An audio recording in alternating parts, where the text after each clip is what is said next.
ጸምቢሮ خنسو كساب أبي أحمد أبي بيت هاجرو زك على عجن ناب تجراي أتخون إلو علو يبل نيرو دحر على مسفلتون مس أرجع عنجن أنت كبر برايم مينيستر كم يجركا كندز زوج فحصو تحسو تمام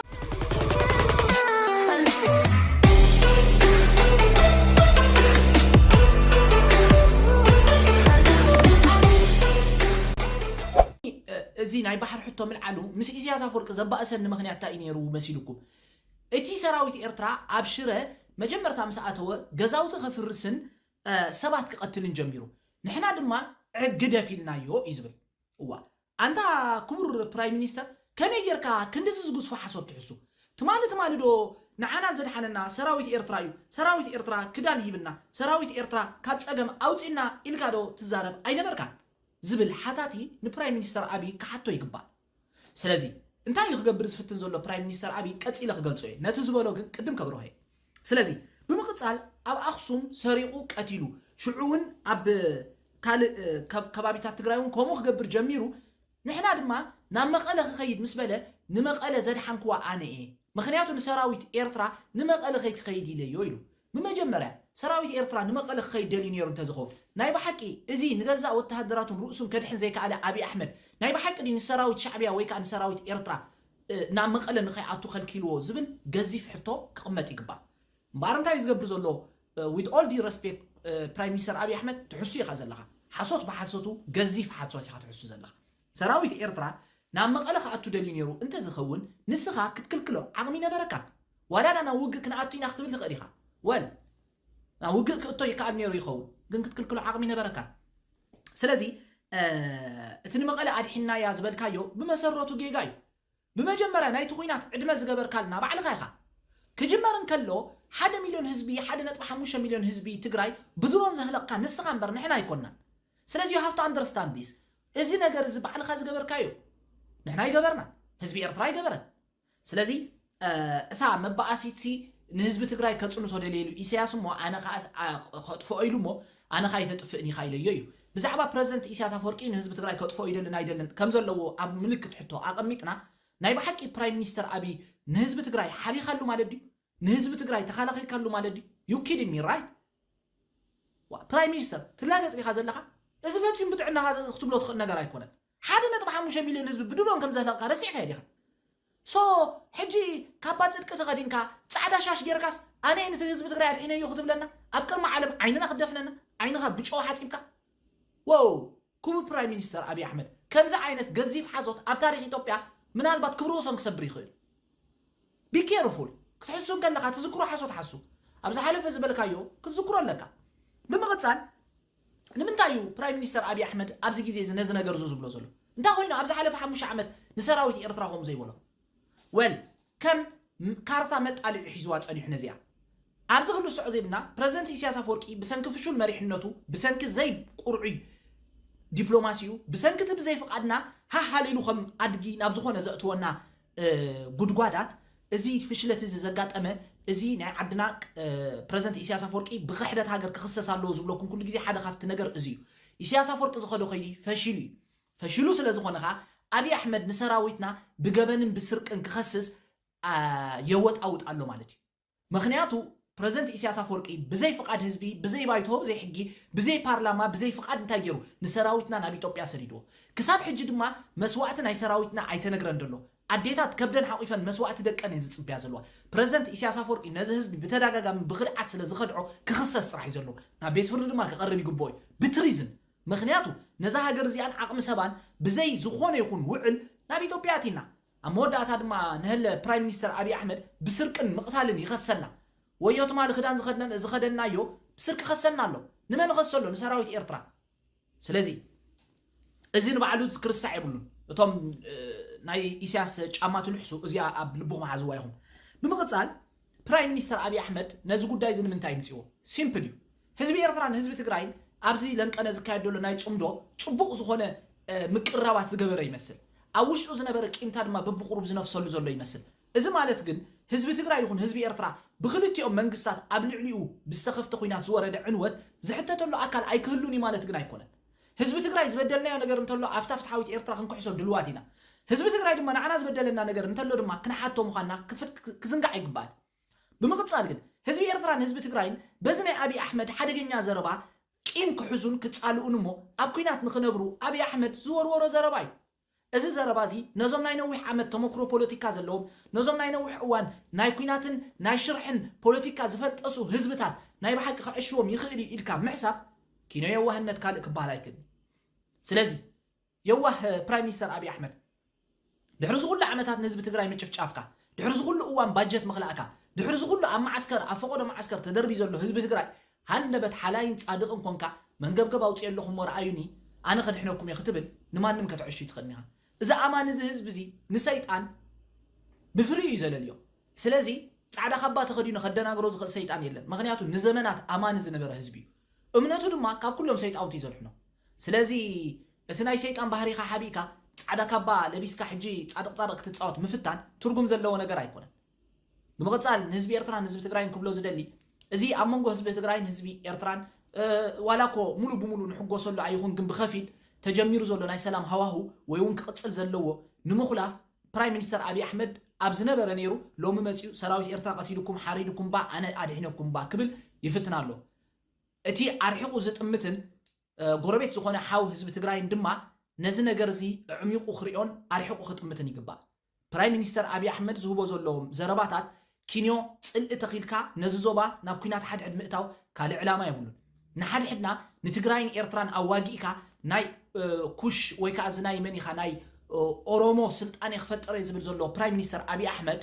ንህዝቢ ኤርትራን ህዝቢ ትግራይን ሕጂ ሓላይ ተመሲሉ ኣነ ድሓንኩኹም እባ ኣነ ከም ዝገበርኩኹም እባ ክብል ሞራል የብሉን ህዝቢ ትግራይ ድማ ካብ ዝሓለፈ ጌጉኡ ብግቡእ ካብ ዝሓለፈ ጌጋ ናይ ሕወሓት ብግቡእ ተማሂሩ ምስ ጎረቤት ህዝቢ ኤርትራ ዘለዎ ዝምድናታት ከትርሮ ጥራሕ እዩ ዘለዎ እዚ ህዝቢ ዝደጊም ብስልጣኔ ኦሮሞ ክተክል ዝደለየ ፕራይም ሚኒስተር ናብ ኩናት ሓድሕድ ኣትወሉ ዝኾነ ምክንያት ክህሉ ኣይግባእን እንተ ፕራይም ሚኒስተር ኣብይ ኣሕመድ ግን ኣብ ዝቕፅል ስፍሕ ዝበለ ትርር ዝበለ ከእምን ዝኽእል ሓሶት ሒዝካ እንተመፃኻ ጥራሕ እዩ ምናልባት ክትፍትነና ትኽእል ስለዚ ሰላም ህዝብታት ኤርትራን ህዝቢ ትግራይ ክቕፅል ኣለዎ እዚ ሰላም እዚ ድማ ንኣብይ ኣሕመድ ራዕዲ ፈጢሩሉ ከም ዘሎ ዘመላኽት ኣብ ዝነበረ ነይሩ ብባሕሪ ኮና እንተባኢስና ንትግራይ ምስ ኣተወ ሰራዊት ኤርትራ ከምዚ ትግበሩ ስለ ዝበልክዎም እዩ ክብል እንከሎ እቲ ትማሊ ዝረኣናዮ ቪድዮ ሰራዊት ኤርትራ ብጎቦ ንሓደ ትግራዋይ ኣቦ እንዳፅደፍዎ ዝተቐድሐ ቪድዮ የለን ሰራዊት ኤርትራ ክሳድ እንዳቆረፁ ዝተቐድሐ ቪድዮ የለን ንሕና ኣመንትን ቀደስትን ህዝቢ ኢና ሰብ ቆሪፅና ንሕና ኣይኮናን የእዳው ሰብ ቆሪፅና ንሕና ኣይኮናን ብጎቦ ካሜራ እንዳገበርና ሰብ እንዳረሸና ብጎቦ ፅዲፍና ኣብ ልዕሊ ህዝቢ ትግራይ ብሰራዊት ኢትዮጵያ ዝተፈፀመ ግፍዒ እዚ ኢልካ ክትገልጾ ይትኽእልኒ ኢኻ ወል ብሰራዊት ኢትዮጵያ እኳ ኣይንብልን ብሰራዊት ኣብይ ኣሕመድ ብትእዛዝ ኣብይ ኣሕመድ ዝተፈፀመ ግፍዒ እዚ ኢልካ ክትገልጾ ይትኽእልኒ ኢኻ ስለዚ ግፍዕኛ ግፍዒ ዝፈፀመ ፕራይም ሚኒስተር ኣብይ ኣሕመድ እዩ with all due respect ስለዚ ህዝቢ ኤርትራን ህዝቢ ትግራይን ንቕሓቱ ክበርኽ ይግባእ ንሓድሕዱ ክጣመር ይግባእ ኣብ ቀጻሊ ድማ ኣብ ኩናትን ካብ ወረ ኩናትን ወፂኡ ናብ ብልጽግና ዝኸደሉ መስርሕ ክፈጥር ይግባእ ፕሬዝደንት ኢሳያስ አፈወርቂ እንሆ ትንስኻ ዝኸድካዮ እንሆታ ኸድሕና ኢልካ ብዘይ ፍቓድና ኣሕዋትና ዘሰዋእካላ ኢትዮጵያ ተመሊሳ ብስርቅን ብቕትለትን ትኸሰና ኣላ ንሕና ድማ ንዓኻ ክቡር ፕሬዝደንት ኢሳያስ አፈወርቂ ብካሕደት ሃገር ክንከሰካ ኢና መዓልቲ ነዊሕ እምበር ኣብ ቤት ፍርዲ ደው ከነብለካ ኢና ቢኮዝ ብትሪዝን ክትክሰስ ይግባእካ እዩ ይቐኒለይ ኣተወን ሰራዊት ኢትዮጵያ እዩ ናይ ኤርትራውያን ወተሃደራዊ ኣልባሳት ለቢሱ ዝቃለስ ዘሎ ኢሉ ነይሩ ድሒሩ ከዓ ሽዑ እውን ኣብ ባይታ ሃገሩ ኮይኑ ወያነ ንሰሜን እዚ ብድሕሪኡ ምስ ሃረሞ እቲ ዝሰንበደ ሰራዊት ኢትዮጵያ ናብ ኤርትራ እዩ ሃዲሙ ኤርትራ ከዓ ነቶም ኣባላት ሰራዊት ኣብሊዓ ከዲና ናብ ኢትዮጵያ መሊሳቶም ጸኒሖም እውን ሰራዊት ኤርትራ ናብ ትግራይ ኣትዮም ሓጊዞምና እዮም ኣብቲ እዋን ሓገዝ ኤርትራ እንተዘይንረክብ ነርና ኣበይ ማኣተና ስለዚ ህዝብን መንግስትን ኤርትራን ዝገበሩልና ምትሕብባር ክምስገኑ ይግባእ ከም ዝበለ ይዝከር ትማሊ ግን እቲ ቃና ተቐይሩ ሰራዊት ኤርትራ ኣብ ትግራይ ግፍዕታት ከም ዝፈጸመ መንግስቲ ኢትዮጵያ ከዓ ንተጋሩ ስለ ዝተሓለቐ ምስ መንግስቲ ኤርትራ ከም ዝተገራጨወ ኣብይ ስኽፍ ገበለ ከሲሱ ኣብይ ክገልጽ እንከሎ ኣብዚ እዋን መንግስቲ ኤርትራ ኣብ ኢትዮጵያ ዘሎ ስርዓት ኣብ ሃገሩ ዘሎ ውሽጣዊ ፖለቲካዊ ጉዳያት ከይፈትሐ ናብ ቀይሕ ባሕሪ መጣጠር ኣሎ እናበለ ክኸስስ ይስማዕ እዩ ይኹን እምበር ኣብቲ ናይ ውሽጢ ዓዲ ጸገምና እውን ንሱ ባዕሉ ከታፊ ሽጉርቲ ኣቐባሊ በርበረን ኣኳስን ኮይኑ እዩ ዝዓዩ ዘሎ ብገንዘብን ካልእን ሓገዛት ከም ዝገብር ከዓ ንፈልጥ ኢና ክብል ተሰሚዑ። ብዘይካዚ መራሒ ኢትዮጵያ ትማሊ ከቢድ ክሲ ኣብ ልዕሊ ሰራዊት ኤርትራ ኣቕሪቡ ኣሎ። ንሱ ከዓ ሰራዊት ኤርትራ ኣብ ከተማ ኣክሱም ኣብ ልዕሊ መንእሰያት ዝፈጸምዎ ጃምላዊ ጨፍጫፍ ተቃዊምና ቅሬታና ገሊጽና እቲ ባእሲ ምስ ሕወሓት እምበር ምስ ህዝቢ ትግራይ ኣይኮነን ኢልናዮም ግን ኣይሰምዑናን ዝብል እዩ። ኤምነስቲ ኢንተርናሽናል ኣብ ወርሒ ለካቲት 2021 ኣብ ዘውፅኦ ጸብጻብ ኣብቲ ኩናት ዝተሳተፉ ወተሃደራት ኤርትራ ኣብ ጥንታዊት ከተማ ኣክሱም ብምእታው ኣብ ውሽጢ 2 መዓልታት ብኣማኢት ዝቁጸሩ ሰላማውያን ሰባት ከም ዝቐተሉ ንዓይኒ መሰኻኽር ከም ዝሓበርዎ ገሊጹ ነይሩ። ኤርትራ ነቲ ጸብጻብ ብትሪ ክትነጽጎን ከላ መንግስቲ ኢትዮጵያ ግን ዝተፈጸመ ገሰት እንተሃልዩ ውሽጣዊ መርመራ ክካየድ ምዃኑ ገሊጹ ነይሩ። ቀዳማይ ሚኒስተር ኢትዮጵያ ከም ተኻላኻልን ሓላይን ህዝቢ ትግራይ ኮይኑ ክቐርበሉ ዝደለየ ምስጢር እንታይ ምዃኑ ብፖለቲካ ክትንተን ይኽእል እዩ። ግን ከዓ ሰራዊት ኤርትራ ካብ ትግራይ ምስ ወፀን ገና ኣብ ትግራይ እንከሎን መንግስቲ ኢትዮጵያ ኣብ ልዕሊ ትግራይ ኩሉ ዓይነት ናይ ኩናት መሳርሒታት እዩ ተጠቒሞ።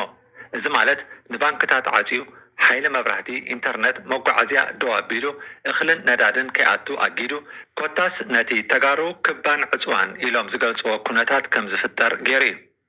ኣብ ዝተፈላለየ ክፋላት ትግራይ ሰራዊት ምክልኻልን ዕጡቃት ፋኖን ኣብ ልዕሊ ሰላማውያን ተጋሩ ሰፍ ዘይብል ኢሰብኣዊ ተግባራት እናፈጸሙ ዘርእዩ ናይ ቪድዮ ምስልታት እውን ይዝርግሑ ነይሮም እዮም።